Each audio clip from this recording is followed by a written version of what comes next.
I'd like to ask how you view recent escalation of tensions between Japan and China. You've been known for your tough rhetoric towards China over the years. Do you condemn China's recent provocative actions against Japan? And yet, by any metric, the Israelis are flouting the ceasefire that President Trump negotiated by killing an average of 2 children a day, not allowing the agreed-upon humanitarian aid into Gaza. How long can the Israelis be allowed to show such disrespect to President Trump? How can the U.S. achieve the goal that you're describing of stopping the drug traffickers and the terrorists without Maduro leaving? State Department officials have recently met with visiting AfD officials from Germany. Can you share anything about the views of your views or the views of the administration on the AfD in Germany?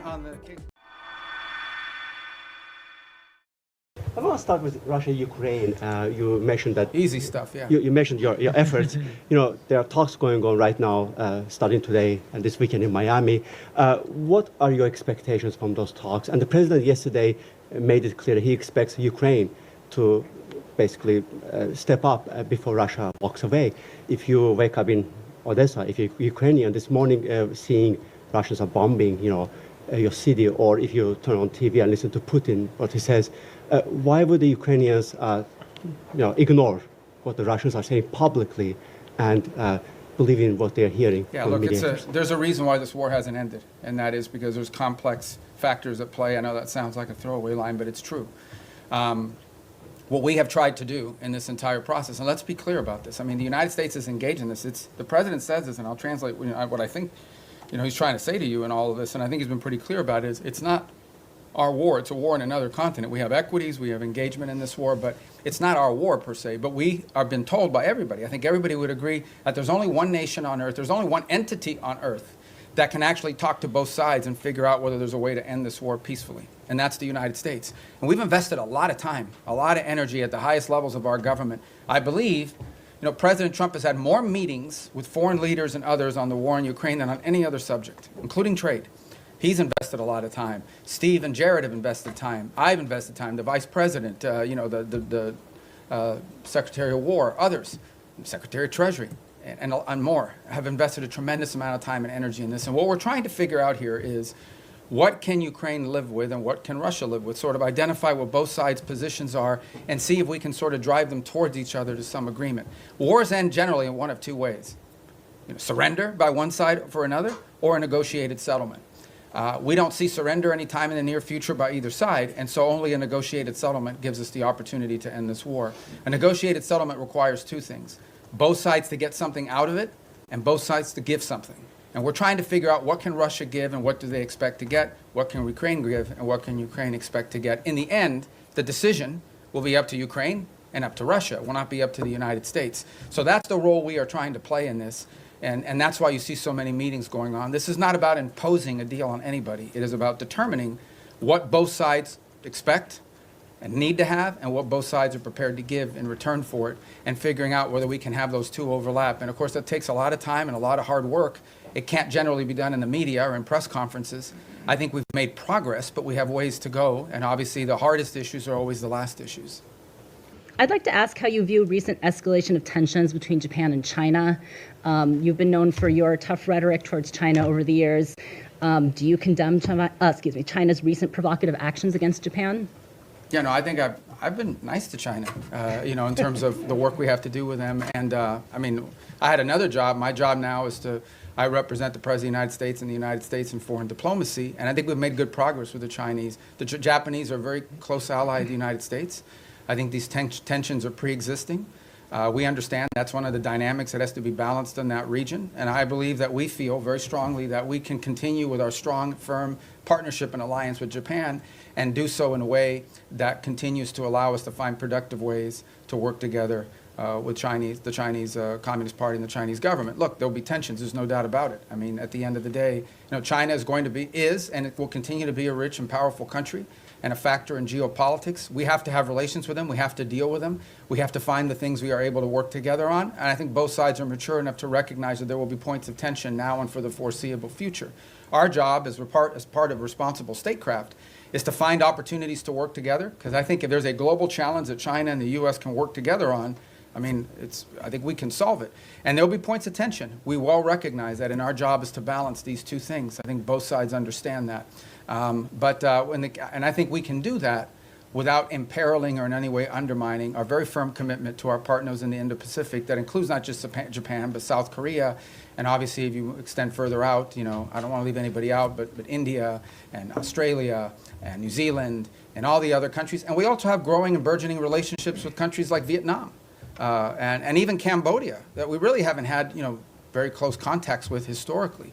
But we've talked to them a lot lately, obviously through the context of the conflict going on with Thailand, but also to figure out opportunities to work together strategically. And I say Thailand, of course, we've had a very long and strong strategic alliance with them for many years. You said a few moments ago that everyone wants peace for Gaza, and yet by any metric, the Israelis are flouting the ceasefire that President Trump negotiated by killing an average of 2 children a day, not allowing the agreed-upon humanitarian aid into Gaza. How long can this continue? How long can the Israelis be allowed to show such disrespect to President Trump? Well, look, that's your characterization of it about the term disrespect. What I would say is this. This was, first of all, it was a miracle that it happened in the first place. We all understand how difficult it was for that to come to the conclusion that it did, where the bombing and everything else, the scale and scope of what we saw ended, all the hostages were released, and we have relative peace right now for the most part, despite the things you're pointing to. That was very difficult. But this is not easy. Peace is a verb. It's an action. It's not a sentiment. Every single day will bring challenges. Every single day. We also have had instances, for example, over the last couple of weeks, where Hamas elements emerged from a tunnel, attached an explosive device to the side of a vehicle, and injured and almost killed Israeli soldiers. We still have this threat. We still have and see every single day Hamas openly taking steps to strengthen themselves within inside of those places in Gaza that they still control. We saw early on the atrocities they were committing in the streets against people as they were trying to show people how strong they were. So I don't think I'm standing here to tell you this is going to be easy. This is an hour-by-hour, day-by-day challenge. It's one of the reasons why we have stood up this center there in operating in Israel in partnership as well with another cell that exists in a regional country. It's why every single day there are meetings among both intelligence, diplomatic, and military officials of multiple countries that help bring about this deal to manage this. And that's why it is so critical. It is so critical and so key that we move to complete this first phase, that we move to put in place the border peace, get everybody agree to be a part of it, move to put in place this Palestinian technocratic organization so that they can begin to provide some governance structure, and move to put in place the stabilization force. That's the goal here, but it's not going to be easy. Every day will bring new challenges to that, and we recognize those challenges are coming from all sides. Several faith-based organizations have been calling on the administration to reopen the U.S. refugee admissions program, particularly for religious minorities facing persecution. That includes Afghanistan, Syria, Iran. Is it going to be a goal in 2026 to expand that program again beyond South Afrikaners? Yeah, so here's the problem, okay? In the last 4 years, we had a flood of people enter this country through a variety of means. So that's what we confronted. We have to stop that, and we did. We've been successful. You see the border secured, the number of illegal entries, it's completely collapsed. And now we're facing a second challenge, and that is we've admitted a lot of people into the United States. And perhaps the overwhelming majority of them are not bad people and so forth. This is all true. But there are people, we know, okay, for a fact, that there are people in this country who got in through some form of vetting that was wholly insufficient. And we've seen tragic evidence of that very recently, including people that we claim to have vetted. So, why does that happen? Because there are some places where you can't vet people. You can only vet people on the basis of information you have about them. But that information is oftentimes dependent on whether there's some local authority that actually has any information about them. Okay, so that is the challenge we're facing, which is why the president has sort of put a stop to all of these things until these systems for admitting people into our country can be improved. But I think everyone would understand that after a flood of 15 to 20 million people into our country, almost unrestrained in some extent, over the last 4 years before taking over in January of this year, there's a desire in our country to put a stop to that until we can fix these processes to ensure that not only do we know who's in the country now, but in the future, we're not going to face some of these challenges that we faced in the past. So, look, the United States remains the most generous country in the world when it comes to legal immigration. This year alone, close to 1 million people will enter this country legally and have their green card and go to war. But we do have a right, like every sovereign country does, to know who you are, why you're coming, what you've done in the past, and what we think you might or might not do in the future. We have a right. We have a right to make sure that you're not going to come to this country and pose a burden on our social safety network. All of these things are rights of sovereign countries. A bunch of sovereign countries in the world do it. Most of the countries in the world have far more restrictive immigration policies than the United States has ever had. But we are in a special period right now. This is not like business as usual. This is, right now, we are less than a year removed from the most reckless migratory incompetence in American history, where a flood of people and mass migration events entered the United States. And they can claim all they want that they vetted people. This is just not true. Some of them were cursory vetting, and in some cases, you couldn't vet them, because the countries or places they came from had no documents upon which they could be vetted on. So that program will be studied, and it will not be restarted at the scale and scope it was until we are comfortable that it is one that we know everyone who's coming in and who they are and whether they meet the criteria for admission to the United States. Mr. Secretary, you've said, including here today, that Maduro doesn't honor deals. How can the U.S. achieve the goal that you're describing of stopping the drug traffickers and the terrorists without Maduro leaving, number one? And number two, a topic that hasn't been asked about yet.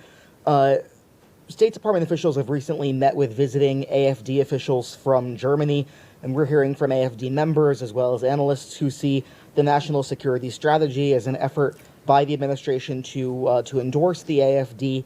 Can you share anything about the views of your views or the views of the administration on the AfD in Yeah, Germany? I mean, on the case of Venezuela, I mean, I've answered it repeatedly now. I can only tell you our national interest is ending the flow of drugs towards the United States and these terrorist activities that are occurring that include cooperation with these gangs. Beyond that, I'm not going to speculate on what leads us to that outcome, other than to say that we're very committed to reaching that outcome. We meet with a broad array of political actors in multiple countries all over the world. They come, they visit the United States. We want to know who they are. We want to meet with them. We want to hear them out. As I told you, we have a president who generally does not view meeting anyone as a concession. So there are broad political actors. We've met with broad political actors from different parts of the Western Hemisphere as well, and broad political actors from different parts of the world. So I think it's important, and part of our job is to understand the full political spectrum of countries around the world, including countries we have alliances with. I would say that many of our allied countries, they meet with Democrats and Republicans, and sometimes libertarians or whoever. I mean, political figures that travel overseas, they also have meetings with them. So part of the job of the State Department is to inform the administration about sort of the internal political dynamics of the countries that we have alliances and partnerships with. Because in the end, we don't know what the outcomes of elections are, but understanding that the internal political climate of individual countries is a key part of determining how we approach and pursue public policy in partnership with them. And that's why, you know, we've had recent elections here in the Western Hemisphere, and we've met with multiple people that are running. Meeting with them does not mean we're endorsing them for president of Bolivia or president of Chile, but we do want to know who these people are and what they're about and what they're thinking, because it informs our work. And by the way, so, you know, we do that from the embassy as well. I mean, we get a lot of the cables I have is a meeting they met with someone who's going to run for president in 2 years. That doesn't mean we're endorsing the person, but we should probably know a little bit about them in case they win. And even if they don't win, if their party has votes in the parliament or votes in their legislative branch, that's an important factor to consider.